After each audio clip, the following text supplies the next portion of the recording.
Sal, welcome to the show. Thank you, Will. It's really great to be here. We are going to dive into your North Star, why you do what you do, what it is that you do, and where that originated from. But I really want to start with you're a very curious 7-year-old. What was that, and where did that come from? It's a great question, Will. And it's something I sort of mentioned in my story to many people. 7 years old, you should be a kid, right? Hanging out, playing. And part of me was kind of scratching my head metaphorically, thinking, why are things so? Why don't I fit in at school? Why do I see things differently? And I'm always very curious. And that curiosity is often not, it's only a young age, not giving me the answers I want, but the curiosity quality has always been there. And I don't know what age group we are, but I grew up around Star Wars. So Star Wars landed in the UK when I was a kid, and I watched that. I was fascinated by the metaphorical story of the Jedi.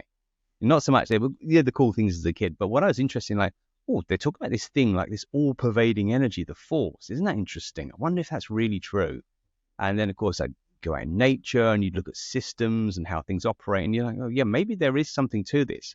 But, you're 7 years old. Like, how can you know this? But the curiosity started there. But on a shadow side of that, I didn't fit in.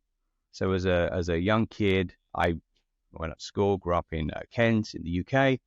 I didn't really fit in. I always was a little bit different from everyone else. So that quality of not fitting in, even though I might look like the other kids, the feeling was very present.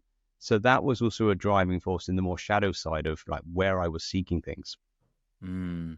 You mentioned shadow side. So for the people that are not familiar with the concept of a shadow self, and we're going to get onto your training in psychotherapy very shortly. But what is the shadow self? Well, the shadow self, Carl Jung talks about it. There's many forms, but in my interpretation, it's a bit like what's the dark side of this? So there's a benefit and upside of curiosity. But if it's driven by, a going toward, I want to learn something. But is this something that you're trying to get away from? And for me as a young kid, I was trying to get away from feeling an outsider, feeling like I didn't fit in. But curiosity about, well, I wonder how things work. So there was both forces at play. And at the time, they're very confusing because at 7 years old, your brain's still in a very developmental stage. But, those qualities were there as a young human, which is fascinating. So shadow for me is not always darkness. It's just perhaps where we're not looking sometimes. So Yeah. I've got a more general description of shadow.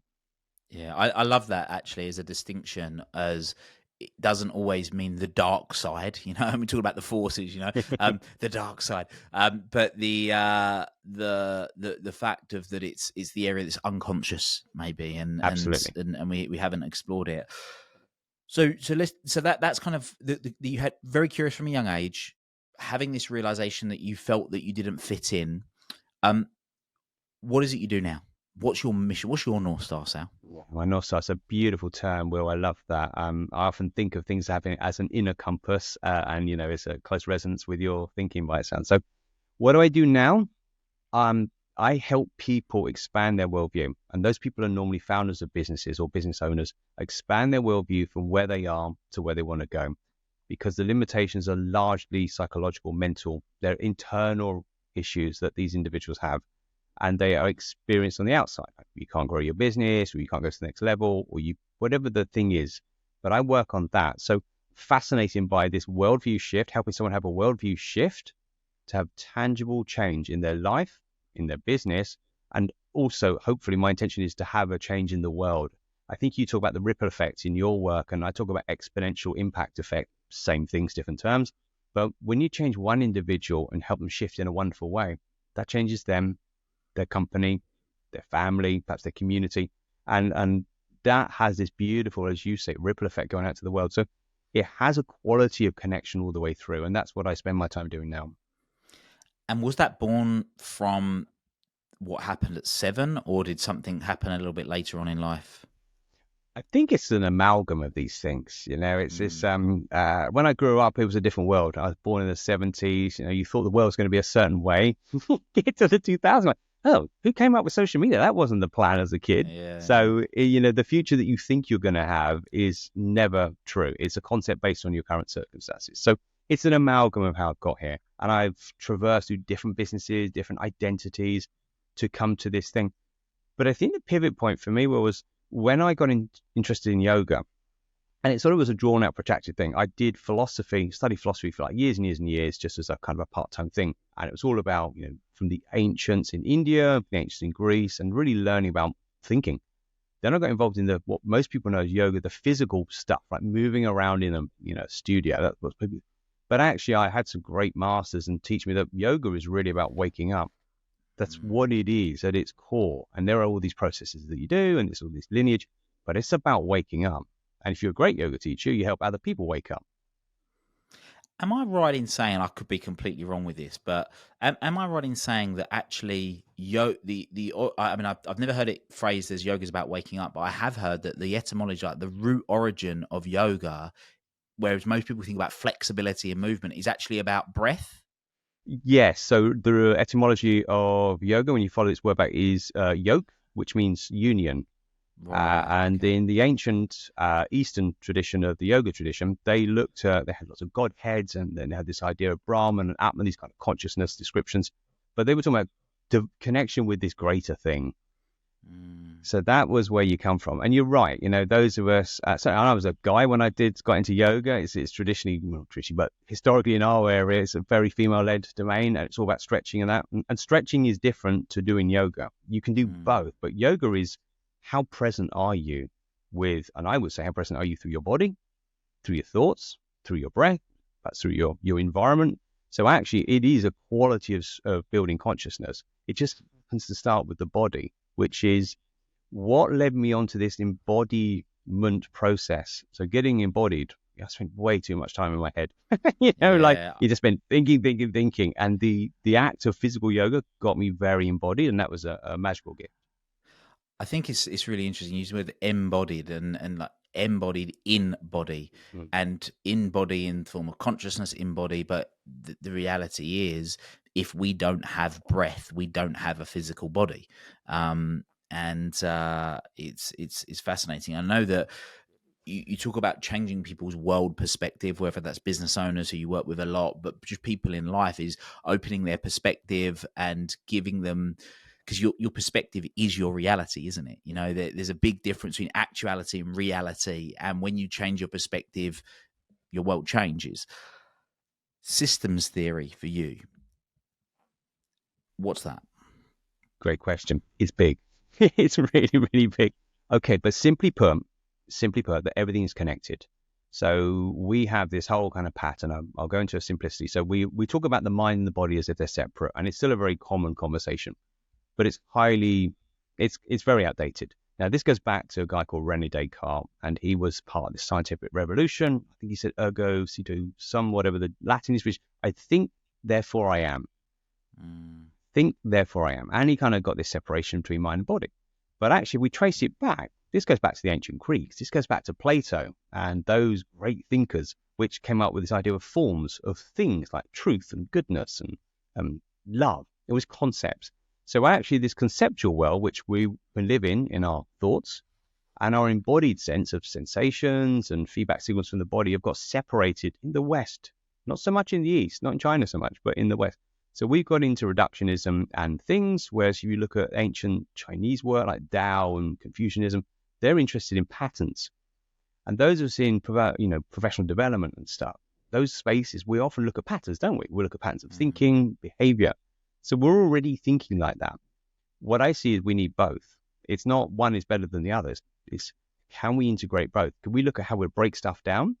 Then can we see how things relate?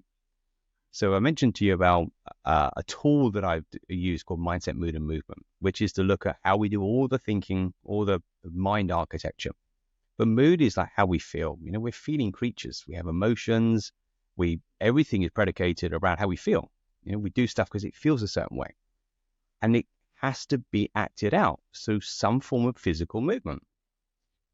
And if we look at our body, brain, mind system, it's one ecosystem.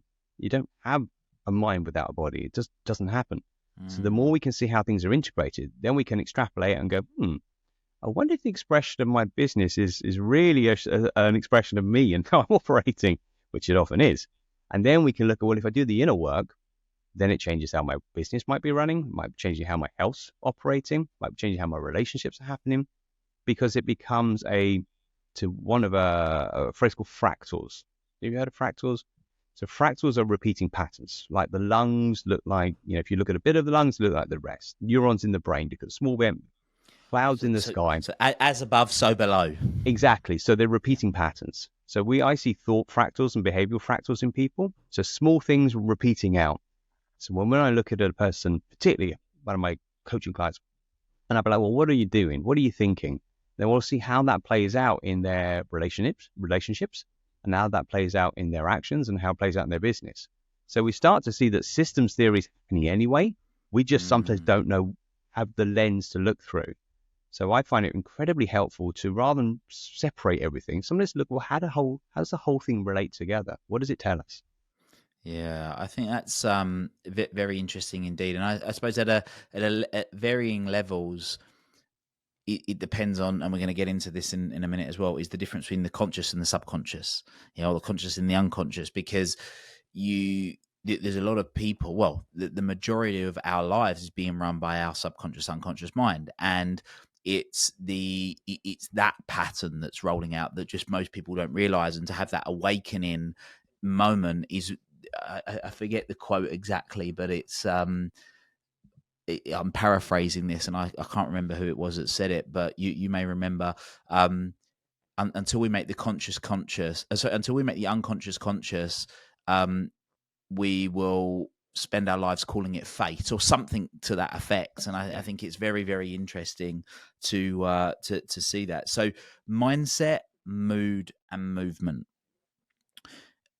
You are one of the few people that I've met that has, you studied philosophy, and like you say, not just sort of Western philosophy, but I know a lot of Eastern philosophy as well. You've trained in yoga, which is very much about the body and embodying thousands of year old principles. But then you've also qualified in psychotherapy, which is very, let's call it, head heavy.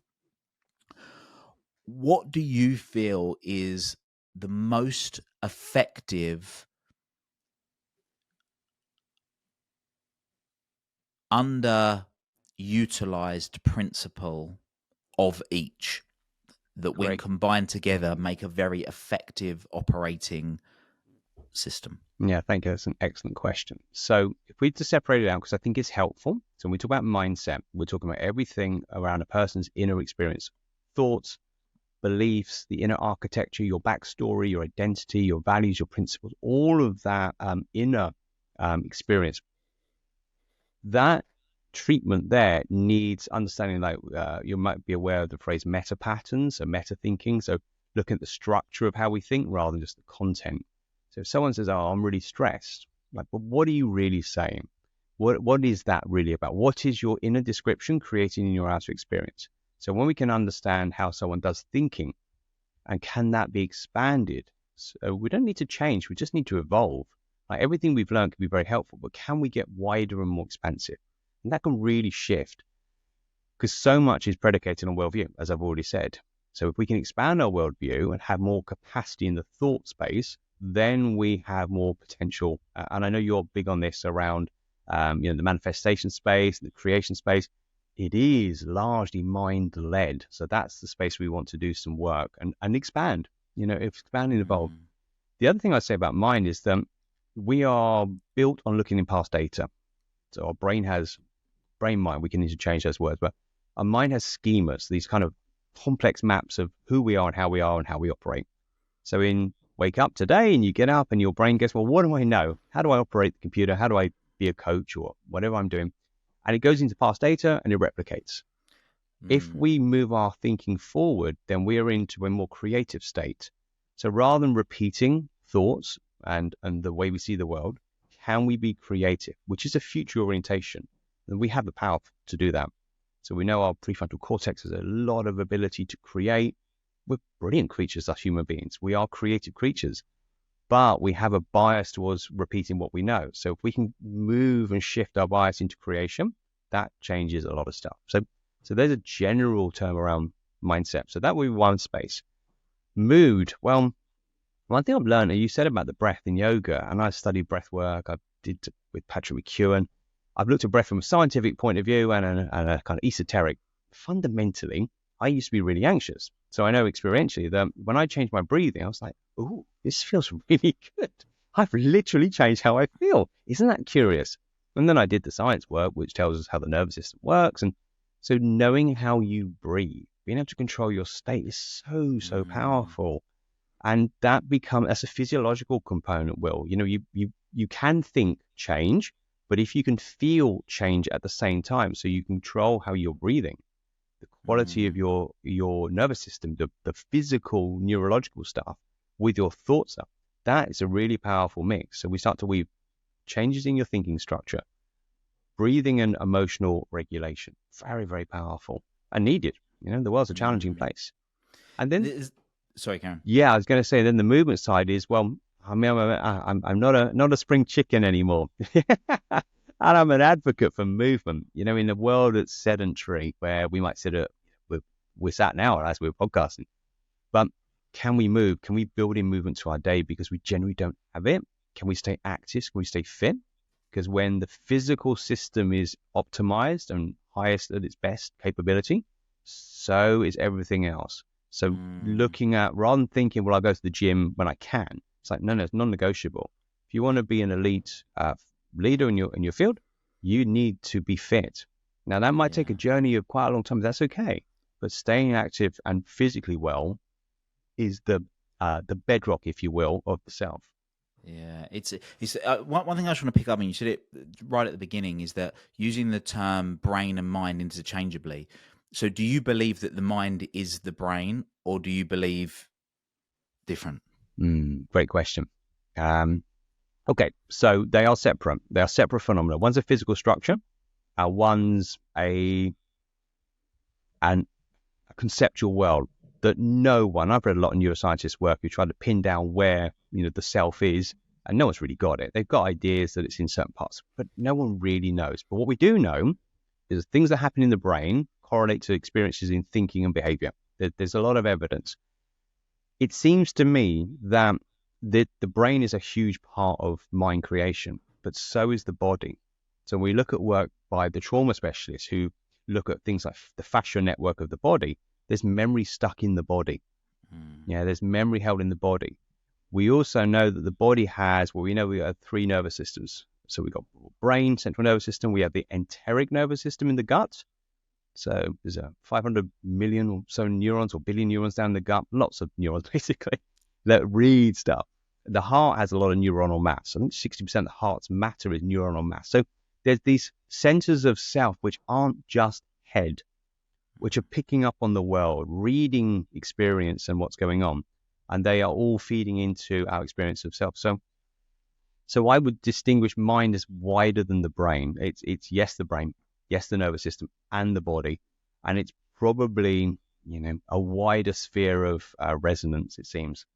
yeah, and I'm glad you distinguished that, because I do think for years and years and years I thought the mind was the brain, and when I realized that it isn't, I was like, oh, that's great. And like you say, there's a huge amount of research now in relation to the body and the biology of belief. A lot of Bruce Lipton's work, which is really interesting.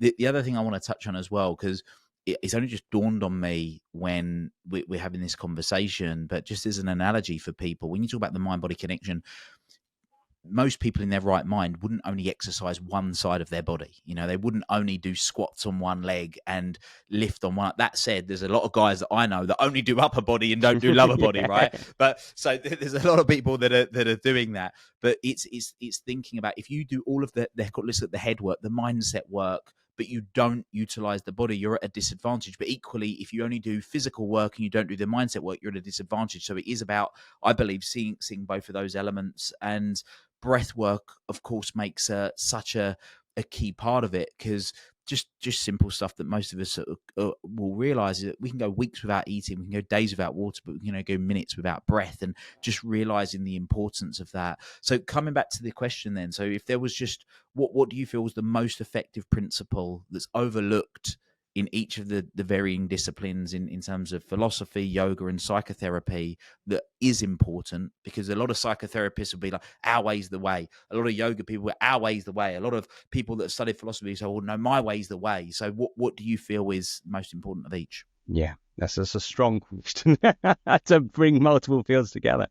What I sense is that when you understand that everything is connected, so we take that principle, if everything is connected, that if I work on my body and go to the gym and get strong, fit, and dynamic, that has a correlation in how I think and feel, because it does. Anyone who's trained and trains knows how they feel. And if you don't train, you know how you feel. Anyone's done mind work and had shifts in their thinking, and they'll know that that changes how your physiology responds. Someone who's done breath work knows how they think and feel differently, and their body will feel differently. So we actually have evidence. We just haven't tied it together. So I would say that everything is connected. And if we hold that worldview that there's a connection between all things, mind to body, emotions to thinking, then we can understand rather than separating them out, they have a hub at the center. Think of a classic, bicycle. You've got the wheel and the bicycle, and there's lots of spokes going out to different parts of the wheel. And each part of the wheel might be, different thoughts, beliefs, might be emotional state, might be your social structure, might be your business, but they all are connected to a hub. And if you understand that principle, rather than a separation, we see everything as nodes and connected. So if you are running a business and you're doing 60 hours a week, you might realize that actually, no, I go back to 45 and make sure I put hours in for training and hours in, do a bit of breath work. That is going to be the way forward because we haven't got caught up in missing a piece of the system. So it's a big question and people will argue it because worldview is different. But if everything is connected, which it seems so, then see how the pattern works. And can you do some work in the different areas? Sometimes you need a bit more mind, sometimes a bit more body. But if we see them as connected, then it's not at the expense of the other. Interesting. I suppose the quote that popped into my mind was the Albert Einstein, like everything is energy. And if you're talking meta view and our worldview, if we chunk up and we can all agree that everything is energy, then it all pins off from that, which is quite interesting. One of the things that I want to dive into that I just happen to know about with you is that you grew up wanting to I mean, you mentioned you didn't fit in, right? That was kind of what you said, which for a lot of people, if they want to fit in, there's sometimes this element of they don't accept themselves for who they are and they try to be other people. They try to do things to fit in, like people pleasing, for example, is a term. There's a lot of people that would probably say, yeah, I'm a bit of a people pleaser. How and when did that change for you? And what's your advice to someone right now that is maybe that person that is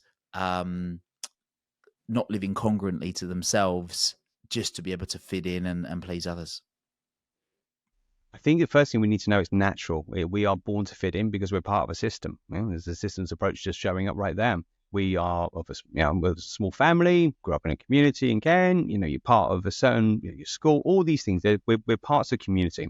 So the desire to fit in is actually instinctive. It goes back to our social DNA, which is, so the anthropologists would tell us that's constructed, 70, 80, maybe more 1,000 years ago, that as groups we work well. Us humans are quite puny compared to animals, say lions and tigers, if we go all the way back. But as a group, we're very powerful because we're very clever and very skillful. So as a group, we work well. So the fitting in is a hardwired nature. So we don't want to try and negate that. We're hardwired to fit in, and that's okay. But also, it's a both and question and answer. We both want to fit in, but we also want to be different. So if we can hold the capacity for I do fit in some ways, but I'm also different in some ways, that creates the space for acceptance. Because I didn't have it for years. Well, I was trying too hard, trying to be somebody until I realized I am somebody. It's like, no, I actually am somebody. So when you work from the I space as opposed to try space, then you have autonomy. Then you have ability.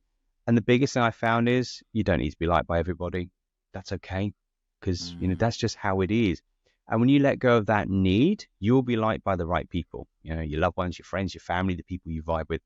But the need, you want to make sure that need is attended to from healthy sources, not from unhealthy sources. So, I not try. That's what worked for me. And not being afraid, because the big thing was fear. So, that experience of fear driving something, no, be okay with the discomfort. And that was the shift for me.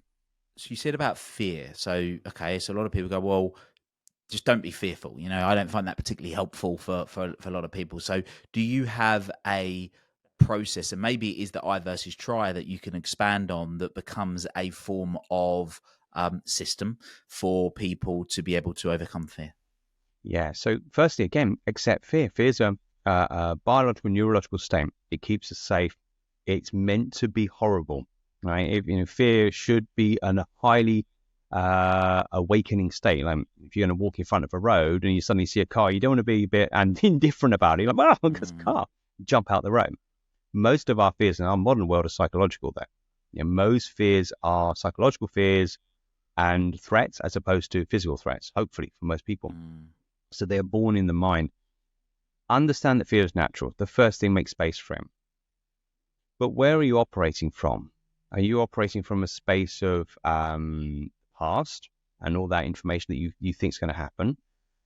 The other thing about fear is if we have a lot of fear, we are missing its constituent sibling, which is what yin yang in the sort of East Chinese principles, yin yang, which is they can't work, they cannot not be together. Fear and trust have to come together. So that's its sibling, that's its light side, if you will, if we're to use a shadow and light metaphor. So trust is the antithesis of fear. When there is trust, I trust I can, speak on a podcast. I trust I can, challenge someone in a difficult conversation. I trust I can share a worldview that I'm passionate about, but maybe someone else isn't. I trust that I'll be able to handle that. That trust is a balancing force for the fear. So you're right. Don't try to get rid of fear. Don't try to suppress it. Understand you need to find trust. And one of the things I found really helpful is when we're lacking something, like there's a lot of fear, look for the evidence of trust. Where do I have evidence? Because I guarantee there'll be some evidence somewhere that you've been able to overcome fear or work through fear, or you can trust in something in yourself. And that evidence is like a sort of a sharp knife in the mind. It clears the cloud in the mind and says, yeah, there's a point. Remember that? Oh, yeah, I did that. Or I can do that. And I think that's really clarifying when we get imbued with a whole state of fear. I think that's again a really important distinction about, well, I'm willing to trust that I can, and using past references to back up those situations when it's happened. There's a couple of versions that come to mind. One is the difference between being willing to do something and wanting to do something. You might not want to do it, but you're willing to do it, and that can be great. Or a Dan Sullivan quote, which I'm going to paraphrase, which is something along the lines of, there's a difference between being confident in wanting to do something and being courageous enough to do it. Being courageous is still feeling the fear but doing it anyway. A bit of Suzanne Jeffers famous book, Feel the Fear and Do It Anyway, in that instance. When it comes to being calm, so I said about being courageous then, for a lot of business owners, a lot of entrepreneurs, there's this conflict between wanting to achieve and be courageous and adventurous and do these things that get us fired up and filled with enthusiasm, but then equally this desire for inner peace and calmness and contentment. How do you do that dance between being calm but then also being courageous to take on great big challenges and push yourself? Yeah. Well, first one is I enjoyed the physiological experience. So when you go in the gym, I've trained in different disciplines, from high rocks to CrossFit to strong fit. I'm not a particularly big frame. I'm quite a small frame. So I'm quite happy pushing like a very heavy sled across the floor that I'm having a fight against. Quite happy working with a boxing coach and boxing, even though that wasn't my backstory. I'm very happy going into those uncomfortable spaces to have a reference point, like an embodied reference point. Like, I can handle this. I can manage this. I can manage my state even in because heavy strength training in boxing is a fight state, right? It's a going toward the problem state. It's an controlled aggression, if you will. So not causing trouble, that's violence. Controlled aggression or control going towards the problem is a neurological fight state. Going away from it is a flight state. What most people will call it anxiety. So if you can have experiences that will give you a reference point, such as the gym, or you do a tough mudder, or you set up a business deal, anchor into the reference point. Don't let it go, because that's like hard evidence. I said this already, but hard evidence that you can do this. That's one thing. I think the other thing to say about this point is that on the neurological map, we have four spaces us humans hang out. So we have the sympathetic nervous system, which you may have heard of as fight, flight. That's the on, if you will, right? The on active state of the system. Fight is going towards the problem. Flight is getting away from it, to simplify. Then we got the other side, which is the parasympathetic, which is flow state. So there's a guy called Mihaly Csikszentmihalyi who wrote a lot about flow state, and it's when you're absolutely, you're socially engaged, you feel safe, you're creative, you're just flowing. It's beautiful. But then down on the sort of lower quadrant of that is the shutdown state, the freeze state. So some people might call that depression. And at its more darkest state, it would be called trauma. But neurologically, we should generally go through these states all through the day. Like we'll wake up, there should be a kind of fight state to go into, like active, cortisol's running through the body after the first hour of waking. Get up, go do some good stuff. At some point in the day, you're going to come down off that curve and you might need to I'm going to go rest for an hour. I'm going to have some quiet time. That's going parasympathetic into the, retreat state, I would call that. You might get into a state of creativity, working with someone, say on a podcast, and you'll be in flow state. Occasionally we need to say, you know what, I can't deal with this right now. I've got to go take a walk or something. That's a flight state. So understanding that those states are natural, how can we move through them flexibly without denying them is very, very healthy. And here's what generally happens. If you are someone who loves flow state, you might have a bias towards anxiety because flow state's parasympathetic one, anxiety is the opposite sympathetic state. It's the rebalancing state. And the same as fight state. Someone who's super on it, hang on, and then suddenly has a crash, and can't do anything. They've gone from the super on, A-type active state into a shutdown state. So they're all normal states. The sweet spot is to know what you need. Like know when you need to say, all right, I'm do not disturb on. I need some time for myself. I need to back off a bit. And then other times you're in that state like, no, I need to go commit, go do something. So there's a very interesting kind of neurological map, which we all have. And it's all completely natural for all of us. But overlaid in the world of, say, business and entrepreneurship, understanding where you are on your neurological map can really help you. And I suppose also having the tools to be able to get into the appropriate state. So I remember for me, I haven't used it for some time actually, and I interviewed the CEO.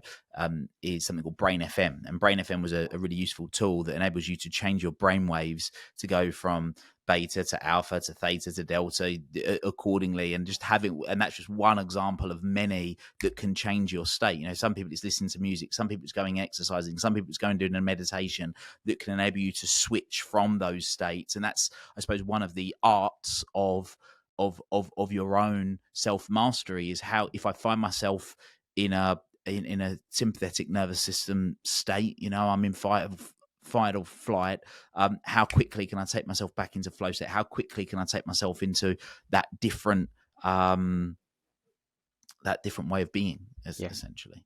Yeah, you're right, and I think this is the beauty of our current situation where there are practices like meditation, there's breath work, there's mindfulness, and there's the gym, there's strength training, there's boxing or high intensity. There's these things that we can actually use, but again, we need a bit of understanding about how does this work? Because we all have a bias. So the person who's always in fight state will really struggle with calming down, because calming down might be a very unusual state, an unnatural state. So you mentioned it earlier, going to the gym, you see the classic massive upper body and all skinny legs. Like, dude, you need to do leg day a lot more. So you're right, you wouldn't train one arm and not the other. You really want to train the whole system. So neurologically, the invitation here is just understand these natural states. How can you train them? How can you be with them? Because to be on all the time, it's a very common pattern, isn't it? We see burnout a lot in the entrepreneurial world. Burnout comes from just being on too much and not backing down let's say on a daily, weekly basis. If you don't retreat enough and try and stay on, be super active, at some point your nervous system will rebalance and you'll just go. Yeah, it's so true. And I was just trying to remember there's a book that I read. I was trying to remember the author. I'm just looking over the screen trying to see who it was, and I can't. my eyes aren't good enough for me to see Good. who the author was. But I read an amazing book at the beginning of the year called the King, the Warrior, the Magician, and the Lover, about the Oh, four yes. archetypes, and it's just such an amazing book of having those different perspectives. And I kind of liken it to what you're talking about there. You know, when you're in fight mode, you're in warrior. You know, when you're in making stuff happen, almost manifesting, you're in the magician, and then you've got the lover and the king, which is sort of the wisdom, having the wise head and really using your prefrontal cortex to look at decisions and see things from different perspectives. An amazing book that I recommend people go and read or listen to if they haven't. Um, so on that note, then, just as something practical for people that are listening to this, what's your personal go-to if you want to get in a fight state, you know, for the right reasons, not violent state, Yeah. just to be clear. What's one thing you do to get yourself into that state? Yeah. Okay, so let's just cover that. Yeah, we're talking about going towards the problem with confidence, right? Yep. That would be my linguistic term. I'm going to go towards the problem with confidence. It could be, let's say I've got to do a podcast and I'm nervous about it, for example. Generally not, because I love them, but oh gosh, it's a really challenging one. Okay, be confident. I have a genuine passion about this. I love to share knowledge. I love to be in conversation. I could go towards it. Be okay with the heart being slightly active. Be okay with feeling a little bit prepped. So go toward the problem with confidence. That is the most important state. If I want to go toward a problem, so fight state. Anxiety, So just to be clear, then, yes, that's your internal dialogue. So you will tell. yeah, So your trigger to get you in that position to go and do that is your internal dialogue. You'll tell yourself, "I am confident. I enjoy this, etc., etc." it is. And then I'll accept the bodily state. So the bodily Okay. state might be, for me, the fight state, again, not violent, going towards a problem is exciting, is amped Mm, up, and it's like, oh, that's a good feeling. So when I do the heavy yeah. strength work I like to do, I started boxing with a great boxing coach last year, and I've never boxed before. I was like, this is terrifying. I'm punching and actually, sparring. It's like, gosh, actually getting hit, it's terrifying stuff. But really interesting, like how you manage that, and it's about utter presence for me, being utterly Mm. present with that situation, and that helps. Yeah, it's funny you say about boxing. So I had an experience 7 years ago. I did a charity boxing match, and I got told on the day that I was sparring without a head guard. I was fighting without a head guard. I've never even sparred without a head guard, and I was doing this charity fight. I was like, all right, cool. What is what it is. Then I found out that the person that I was actually going to be fighting was 2 stone heavier than me. And I remember being in the dressing room getting ready to go out, and I had this feeling, this feeling in my stomach where I felt sick. That was the kind of feeling, or some people might call it butterflies. And my palms were sweating, and I was beading sweat. And in that moment, I chose to label it differently. So rather than saying I was nervous, which is like feeling sick, sweating, all the rest of it, that same calibration I could interpret as I was excited. Yeah. So it'd gone from feeling sick to butterflies, and it was nervous. It wasn't the nervous jitters. It was, I was excited because I'd experienced that a lot in ice hockey. I played ice hockey for many years, and prior to a big game, I would have those same feelings, but I'd always labeled them as excitement rather than nerves. So yeah, so that's interesting. And then what's your go-to if you want to quickly get into a flow state? What's that for you? Control the breath. Control the Breath breath. work. So, Okay. and the breath in many ways is one of the best mediators to work with any of those internal language patterns we might use, those internal distinctions. Controlling your breath. So the breath is mediating the neurological state. So if you're breathing in your upper chest, you're in parasympathetic, so you're in the stress response. If you breathe in the lower belly, you're more parasympathetic. So if you're amped up, like your boxing experience, which sounds terrifying, you're like, oh my gosh. If you control your breathing, say nasal and diaphragm breathing, you will steady the state. Even though you know there's a challenging event coming up, you'll be steady enough to deal with it. Because if you get too amped up and it's not safe, well, that's why we have anxiety. It's a safety system. It's like, get away from that. Mm, It's hardwired in the system. yeah. That's why I have this bit of a bone to pick with people that constantly reframe fear as false evidence appealing real, because actually sometimes there is a real threat. Mm. And I'm a big believer that any negative emotion, and arguably positive as well, is a signal to think or act differently. And there sometimes actually that the anxiety is there to serve you and make you wake up and think or do something differently. So breath work for flow state, internal dialogue around sort of your bodily calibrations for getting into sort of the fight state, if we want to call it that. What about for rest and relaxation? So rest and relaxation, I'm in headspace, in today's world of constant information, from the phone, from social, it's cut the noise. It's cut the Mm, noise for me. So, and generally for me, it's embodied. So Monday, I had a busy day of coaching, and then straight after work, I went for a run, went a little bit cross country where I live, and it was hot. I was kind of sweating. I was like, yeah. I have the privilege to sweat. And some people don't have that privilege, and I always reframe that, yeah, it's hard. I'm going uphill. It's quite hard. I Mm, reframe that as this is a privilege, to mm, use, can't remember the tennis player said it, Virginia, it could be Virginia Wade, I might just go back and check that, but pressure is privilege. That's what they said mm, in tennis. And sometimes that's the way to reframe because our mind is making a view and interpretation all the time. But then if mm, you wire that in with control your breathing, control your body, then this is why I use the mindset, mood, movement, description, because there's kind of three spaces we can check in straight away. Am I thinking? yeah. How am I breathing? How's my physiology? And we can Mm. calibrate each of those at any moment. So it becomes a very helpful tool, I find. Yeah, it's funny you said about the body as well, and the fact that you said you went across country. So I, for years and years and years, would go out running or cycling around a river, and there's big, beautiful, and it was out in nature, out in the countryside, and I really enjoyed it. Or I would go running along the seafront, and it was really good. And then I moved house about 2 years ago to a particular location that, whilst it was quite rural, I couldn't. That the actual house was on a main road, and so overlooking the back was all sort of fields and stuff, but you couldn't get to them very easily. And late at night, you could. Sorry, not late at night, early in the morning, which is when I typically trained. You couldn't run. Well, you could. I did it a few times, and it was one of the most scary things I've ever done. Run along the main road because it was a road where you've got trucks driving past at 70 miles an hour. There's no street lights, and it's pitch black and they can't see you. And I don't know if you've ever stood on the side of a busy road when trucks are going past at 70 miles an hour. You can feel the wind of them drive by. It's horrible. So I started going running, but just only running in the gym.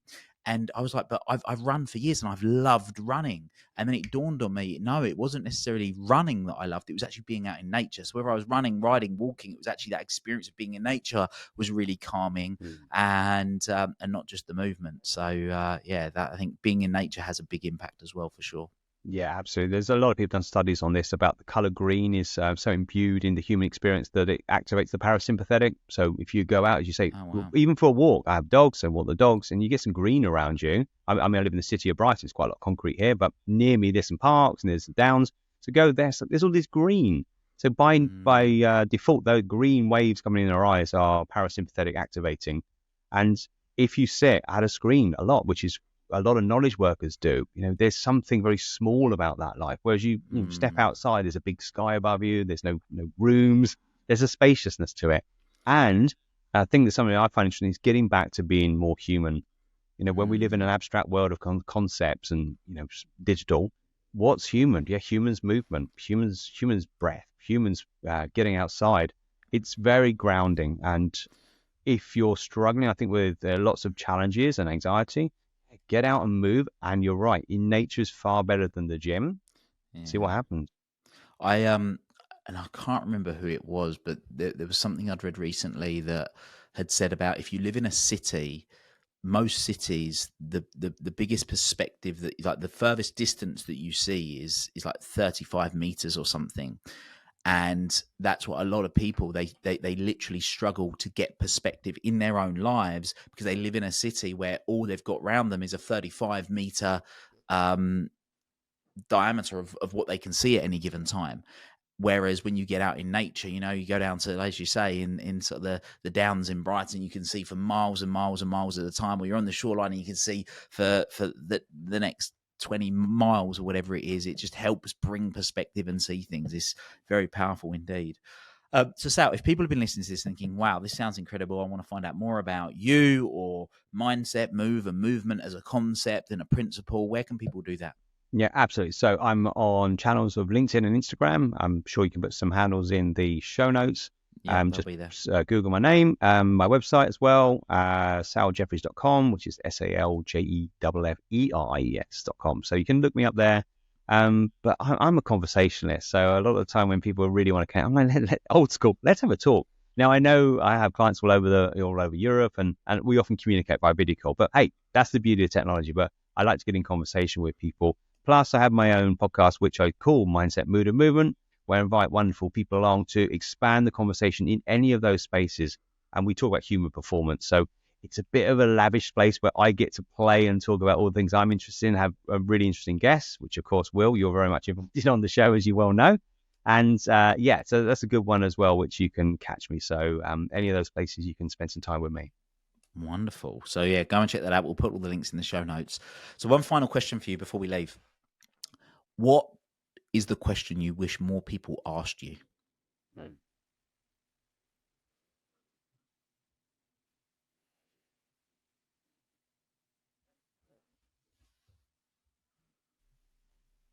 What is my biggest fear?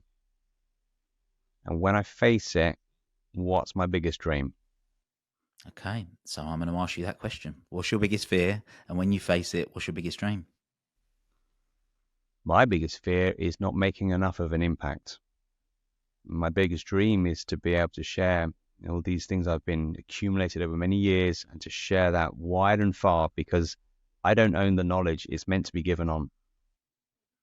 There we go. Well, thank you very much, Sal. It's been wonderful having you as a guest. For everyone that's been listening to this, if you want to go and find out more about Sal, check him out in the show notes. And Sal, thank you very much. Will, it's been a pleasure. Really great talking to you. Thanks so much. And for everyone that's been listening, until next time, live a life you love. Thank you for listening to North Star Conversations with Will Polston. I hope you've enjoyed this episode. Share it with just one person that you think will benefit from it. My North Star is to empower people to transform excuses into results and live a life they love, and this show exists for that purpose, and you can help make that a reality too.